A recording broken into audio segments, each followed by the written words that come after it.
Rutte to urge Trump to keep us in NATO during key White House meeting. NATO Secretary General Mark Rutte is set to meet President Donald Trump at the White House today in an effort to reinforce the importance of U.S. leadership within the transatlantic alliance. According to a U.S. official, Washington is urging NATO members to take greater responsibility for their own defense without relying on American support. Trump has consistently pressed allies to meet their commitment of spending at least 2% of GDP on defense, warning that the U.S. might withdraw support for those who fail to do so. Rutte is very focused on keeping the U.S. in NATO, and I think he's really smart about this. He won't be combative while he's there, the official said. President Trump is expected to reiterate his stance during the meeting. Speaking at the White House on Wednesday, he made clear that continued U.S. participation in NATO depends on fair treatment and financial contributions from allies. "I made a certain statement that I'm not going to be involved with NATO unless you pay your bills," Trump said. "I was asked, if we don't pay, are you going to help us? I said no. If you don't pay, you're delinquent."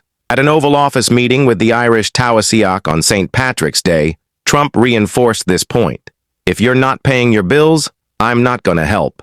While the ongoing conflict in Ukraine remains a crucial topic, sources suggest today's discussions will shift focus to NATO's future and the need for Europe to take on a larger defense burden. Rutte is expected to argue that U.S. security interests are best served by remaining in NATO, especially as Washington shifts attention toward the Indo-Pacific region. The former Dutch premier has built a strong rapport with Trump, maintaining frequent communication. He has also echoed the U.S. position that Europe must increase defense spending and take greater responsibility for its security. Currently, NATO members are required to allocate 2% of GDP to defense, but several nations, including Spain, Belgium, Italy, and Luxembourg, have yet to meet this target. U.S. Secretary of Defense Pete Hegseth has pushed for an even greater commitment, calling on allies to raise spending to 5% of GDP in the coming years. Rutte has been way out ahead of everyone calling for NATO allies to spend 5% on defense, a U.S. official noted.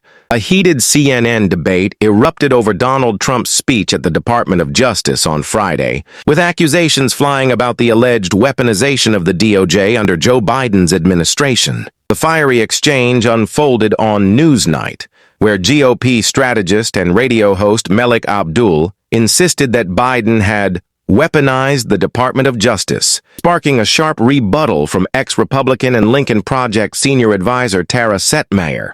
"This is insanity," Setmayer exclaimed, arguing that Joe Biden, unlike Donald Trump, did not say 100 times to go after his enemies, raising her voice over Abdul's. "We haven't even gotten there yet," Abdul shot back. "It is a slippery slope," an exasperated Setmayer responded. "Oh my goodness," before CNN's Abby Phillip intervened. "Malik and Tara, please stop talking for just a second," Phillip urged, "because we can't all hear you when you're talking at the same time."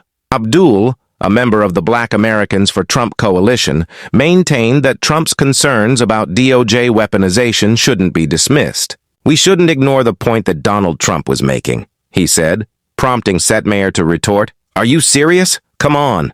Setmayer, co-founder and CEO of the Seneca Project, challenged Abdul. "Would you sit here and say it was just a typical stump speech if Barack Obama or President Biden or President Clinton ever said the things that Donald Trump just said?" As tensions escalated, Phillip redirected the conversation, asking Setmayer to give her a second to address Abdul. Eventually, Abdul conceded that Trump should not have been at the Department of Justice talking about news outlets being illegal, or any of that. However, he remained steadfast in his broader argument, refusing to be offended by claims that Trump was weaponizing the DOJ. "I think it's pretty hypocritical for people to now be concerned about the weaponization of the Justice Department," he argued.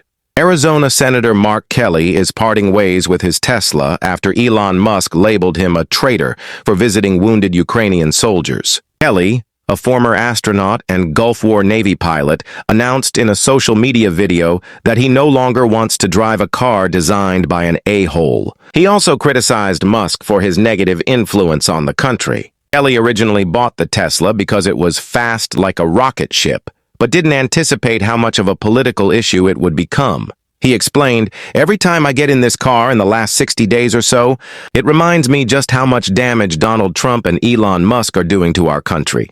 Talking about slashing Social Security, cutting health care benefits for poor people, for seniors, and firing veterans. It's one bad thing after the next." He added, "Every time I drive it, I feel like a rolling billboard for a man dismantling our government and hurting people." Declaring his decision, Kelly stated, "So Tesla, you're fired.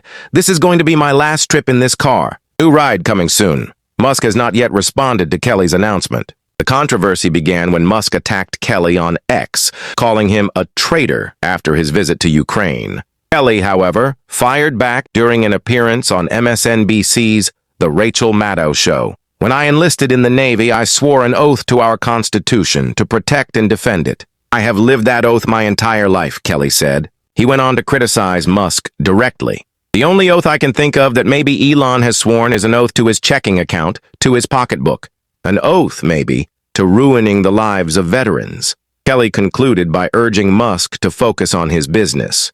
He should go back to his rockets. He shouldn't be focused on this slash and burn of the federal government. If you like this news and want more updates relating to this, please like, share, and subscribe. Ukraine has drawn firm red lines as the U.S. pushes for a ceasefire deal with Russia. After 3 years of war, the world watches to see if the 30-day truce proposal accepted by President Volodymyr Zelensky aligns with Vladimir Putin's demands. However, Ukrainian officials remain skeptical, warning, "We expect another trick." While Donald Trump called the talks good and productive, Ukrainian sources accuse Russia of delaying progress by demanding that Ukraine disarm and stop receiving Western aid during the ceasefire. Kyiv has made its position clear: no further territorial concessions, the return of abducted children, the release of detained civilians, and international security guarantees. A senior Ukrainian official stated, "We are really willing to make peace, but we need a long-lasting peace, not a short ceasefire.